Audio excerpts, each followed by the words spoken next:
Yes, Shri Ram. So now we start with Canto 24.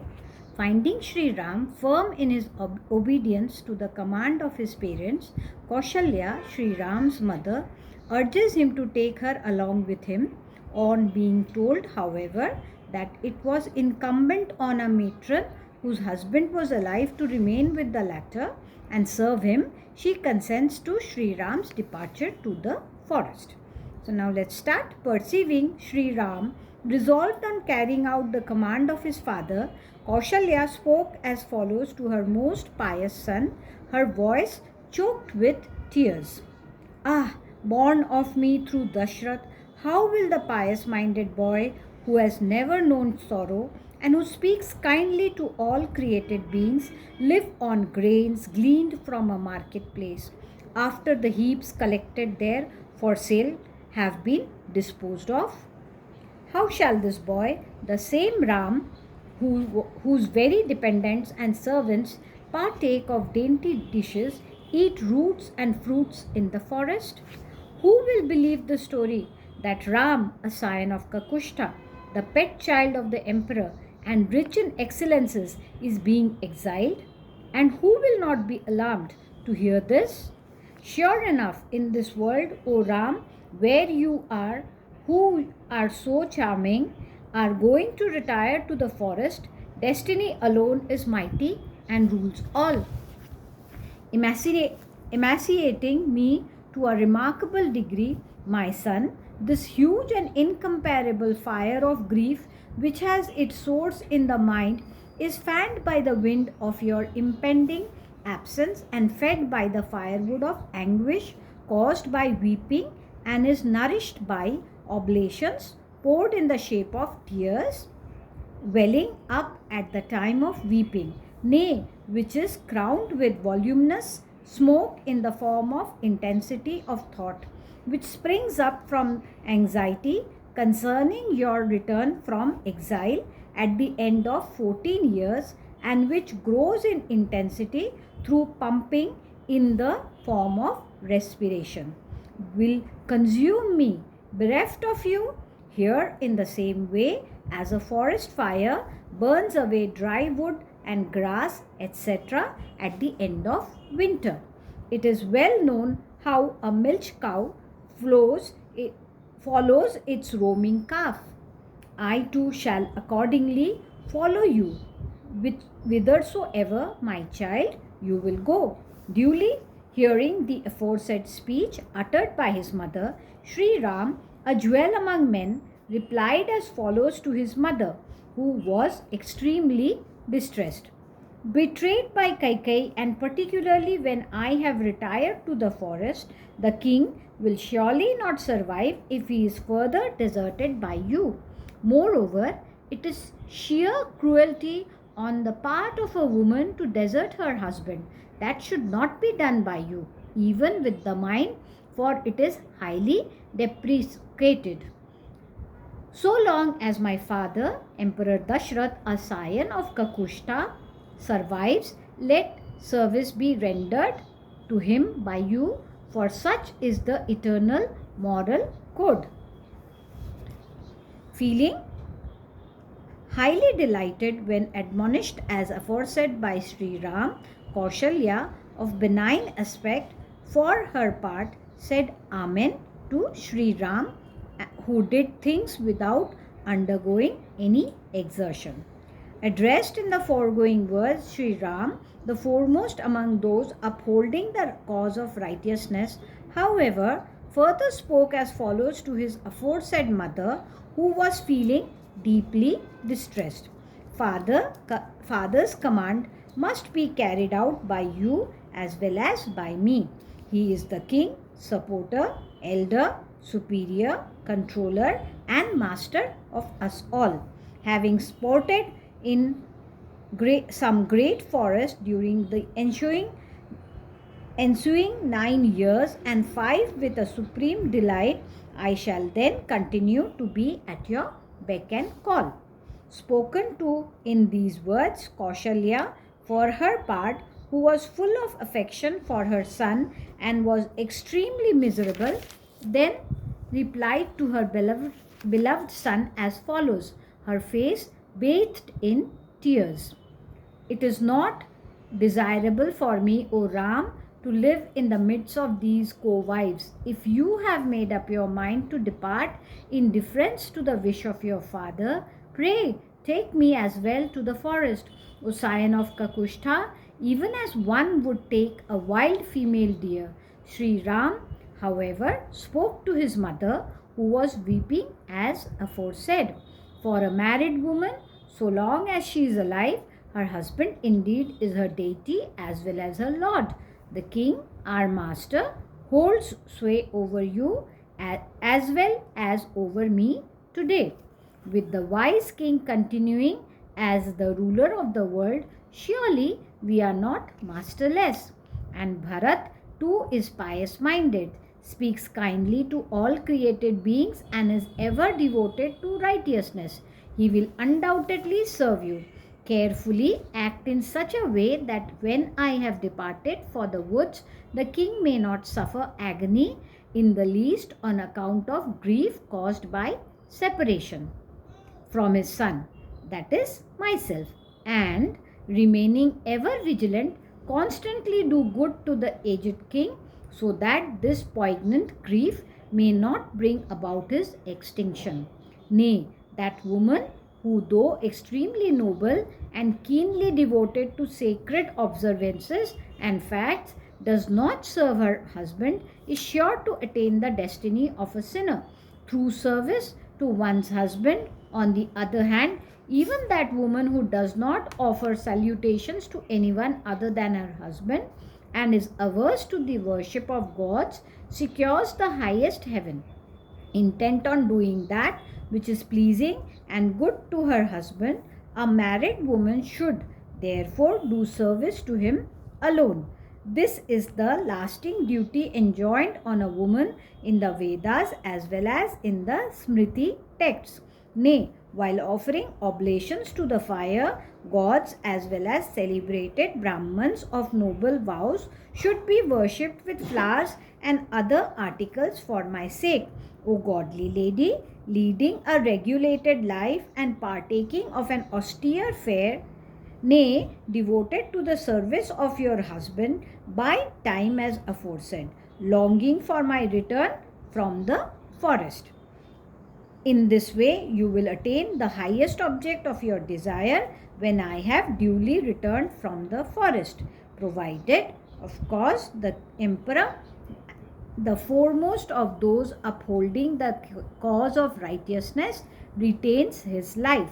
Spoken to in these words by Sri Ram, however, Kaushalya, who was stricken with grief caused by the thought of the impending separation from her son, spoke as follows to Sri Ram, her eyes blinded with tears.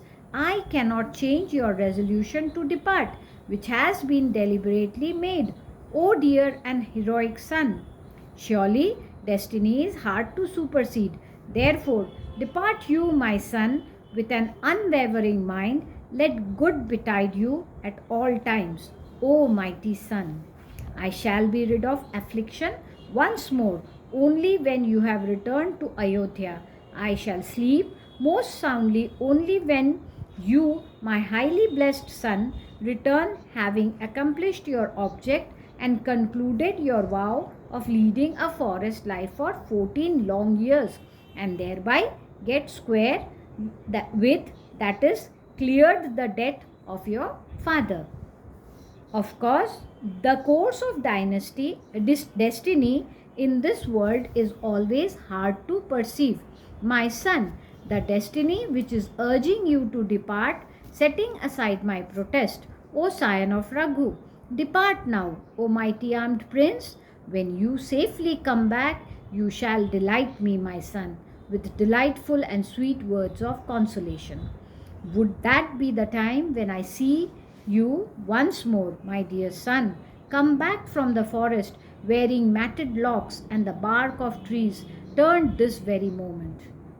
Inasmuch as the pious lady Kaushalya perceived with her penetrating mind that Sri Ram was resolved to take up his abode in the forest, She spoke benedictory words to him and got inclined to perform rites of averting evil through recitation of sacred texts. Thus ends Canto 24 in the AYODHYAKAND of the glorious Ramayan of Valmiki, the work of a rishi and the oldest epic.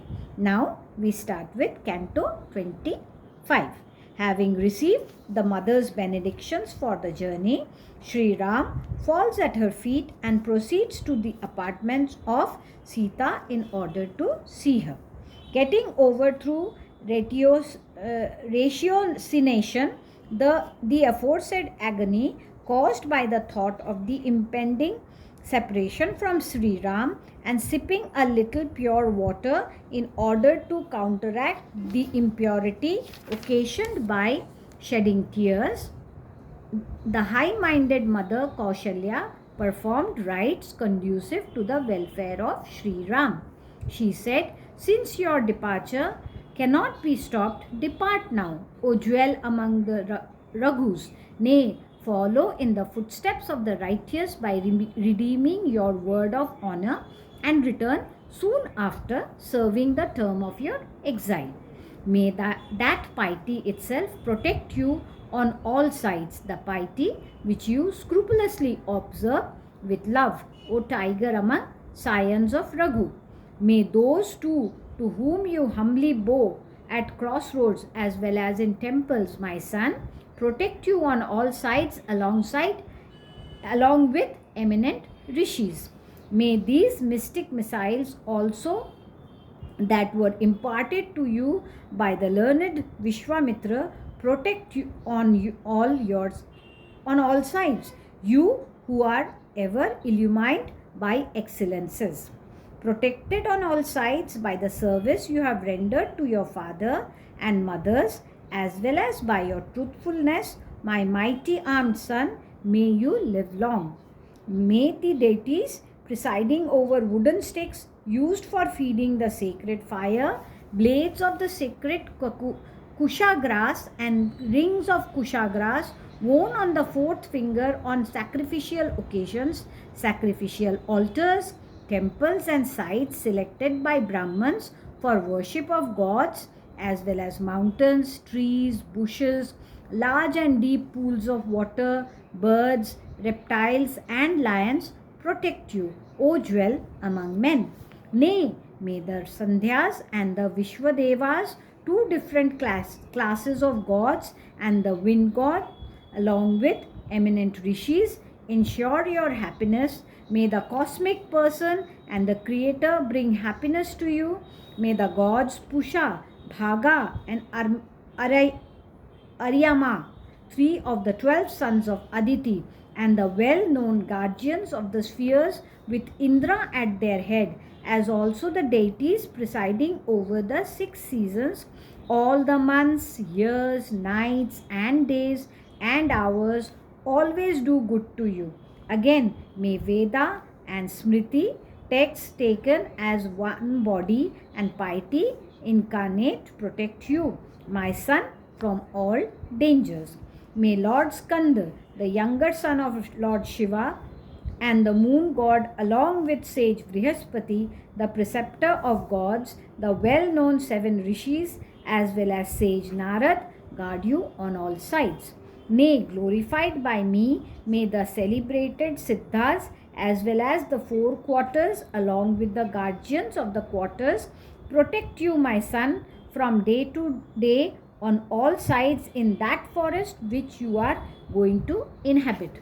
May all the 7 principal mountains and oceans, as well as the kings of the oceans, Varuna, the god presiding over waters, heaven, earth, the region intervening them, the atmosphere, as well as the animate and the inanimate creation, nay, all the lunar mansions, as well as the sun and the planets, along with the gods presiding over them, the deities presiding over day and night, and the morning and evening twilights, protect you while you remain in the forest. Again, may the deities presiding over the 6 seasons, the intercalary months and the years containing such months, and even so measures of time known by the names of Kala, equivalent to 1 minute, and Kashta, 1/30th of a Kal or 2 seconds, grant you happiness. And may the gods and the Daityas too ever bestow happiness on you while you roam about in a large forest, clad as a hermit and full of wisdom. Let there be no fear to you, my dear son, from the fierce ogres, fiends, and cruel deeds of and all carnivorous animals. Let there be no monkey, scorpions, gnats, and mosquitoes, reptiles, and insects in the impenetrable forest occupied by you. Let not lordly elephants, lions, tigers, bears, and other carnivorous animals and fierce buffaloes with prominent horns be hostile to you, my dear son. And let not other ferocious man-eaters belonging to all species of living beings and propitiated by me here kill you, my son. May your pathways be propitious. Let your undertaking meet with success. May all kinds of wealth of the forest be at your disposal, O Ram. Depart you happily, my beloved son. May you enjoy security time and again against aerial beings and earthly creatures, as well as against all the gods, as also against those who are your adversaries. Worshipped by me, O Ram, may the deities presiding over the planets, Venus and the moon, as also the sun and Kuber and Yam, protect you while you dwell in the forest of Dandak. May the gods presiding over fire, the air and smoke, as well as the sacred texts that have escaped from the lips of Rishi that will be uttered by you, actually protect you at the time of sipping water and bathing, O scion of Raghu. May Brahma, the suzerain lord of all worlds, Brahma, the infinite, responsible for the existence of all created beings, and the Rishi, as well as the gods that have not so far been mentioned by me, guard you while you reside in the forest. Saying so, the illustrious Kaushalya, who had large eyes, worshipped the various gods with flowers and perfumes too, as well as by means of hymns befitting them. Duly procuring fire, she caused oblations to be poured into it with due ceremony for the welfare of Sri Ram by a high-souled Brahman. Kaushalya, the lady par excellence, made available to the Brahman ghee, white flowers, pieces of firewood for feeding the sacrificial fire, and mustard seeds as well. Having poured oblations into the sacred fire according to the scriptural ordinance for the sake of security and health of a son, the priest offered oblations to Indra and other 9 guardians of the 10 directions outside the area reserved for fire worship, with the remnants of materials used as offering to the fire. She then got Brahmans who were supplied with honey, curds, unbroken grains of rice, and ghee in order to enable them to invoke blessings on Sri Ram by the repetition of certain mantras to utter prayers for the welfare of Sri Ram in the forest. The illustrious Kaushalya, Sri Ram's mother, next bestowed on the aforesaid leader of Brahmans his fee as desired by him, and spoke as follows to Sri Ram. May the same victory woo you as wooed Indra, the thousand-eyed god, who is hailed by all the gods on the destruction of demon Rita. May the same blessing descend on you as Vinata, the mother of Garud, invoking in the past on Garuda, who sought for nectar. Let the blessings come to you as Aditi, the mother of gods, invoked on Indra, the wielder of the thunderbolt, while he was engaged in making short work of the Daityas, at the time of extracting nectar out of the ocean of milk. Let the same good fortune come to you as attended Lord Vishnu, who is endowed with immense glory, while he took the three well-sided strides in order to measure the three worlds, O Ram. May rishis, the seven oceans, the number of dvipas, the four Vedas, the three spheres, and the well-known four quarters confer blessings, nay, the blessing of all blessings on you, O mighty armed prince.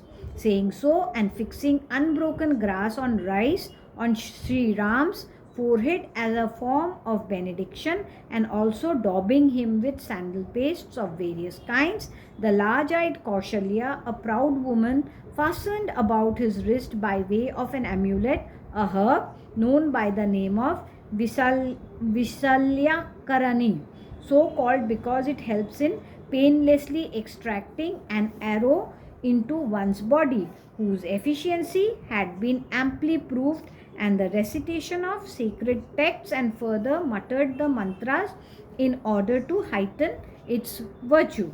Nay, she also spoke the mantras aloud like one overjoyed, anxious as she was not to mar the joy and damp the enthusiasm of Sri Ram, although she was in the grip of sorrow, and repeated the mantras only mechanically in a faltering voice and not with her heart. Bending low and smelling the head of Sri Ram and embracing him, the illustrious lady Kaushalya said to Sri Ram, "Depart at ease, O Ram, accomplished of purpose as you are. I shall happily see you come back in sound health to Ayodhya, having all your objects accomplished and moving at peace with all on the main roads of Ayodhya. All my thoughts of sorrow completely vanished and my face illumined with joy.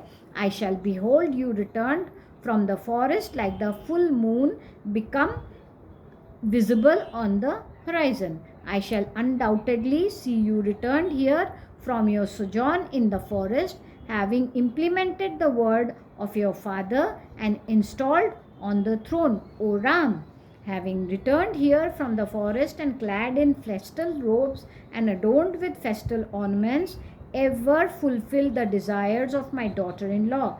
Depart now, O Ram. Worshipped by me, let the hosts of gods, headed by Lord Shiva, the eminent rishis, the multitude of spirits, the celestial serpents, and the deities presiding over the four quarters, wish well for a long time of you when you have set out for the forest, O son of Raghu. Nay, having finished the sacred rite of invoking blessings on Sri Ram with due ceremony, Kaushalya, whose eyes were overflowing with tears, further went clockwise round Sri Ram, a scion of Raghu, and gazing on him again and again, embraced him. Circumambulated clockwise by the said pious lady, and pressing as a token of reverence his mother's feet again and again, that highly illustrious son of Raghu, irradiated as he was by the splendor occasioned by the mother's benedictory rites, proceeded to Sita's apartment. Thus ends Canto 25 in the AYODHYAKAND of the glorious Ramayan of Valmiki, the work of a rishi and the oldest epic. Jai Shri Ram.